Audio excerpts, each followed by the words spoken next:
Mga ka-JFV Day, you are my day! Sa pagpapatuloy nga guys ng mga kaganapan noong Sabado, August 2, 2025, tayo ay late na gumising. Hindi na natin naabutan ang unang bahagi ng activity ng mga Divine Mercy.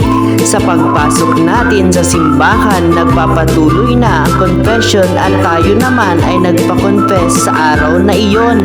Sa paglalakad nga natin guys, papuntang parish hall, tayo ay magsusulat ng ating pangalan upang maka-attendance kay Baby Girl, ay kay Miss Saira nga po pala. Hello po! Pagdating nga natin sa parish hall guys, medyo masakit na ang tama ni Haring Araw. Pero tayo ay nagpatuloy upang madagdagan ang ating kaalaman mula naman sa mga biyaya at instrumento na ipinadala sa atin ng Poong May Kapal. Thank you Lord! At habang nagaantay naman ang iba sa confession, kumain muna kami ng almusal.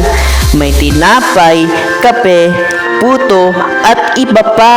Super sarap at nakakabusog talaga. Mula naman sa pagmamahal at presensya ng Poong May Kapal, marami din ang nakikisa, nakisama at nag-participate sa General Assembly ng mga Divine Mercy. Umabot ang bilang sa 83 katao. God bless po! Pagkatapos nga ng confession guys, sumunod naman ang assembly meeting na pinangunahan ni Sister Diding, Brad Nolly at Father Joey. Pagsapit nga po ng hapon guys, pumunta na kami sa loob ng simbahan upang mag-attend sa banal na misa.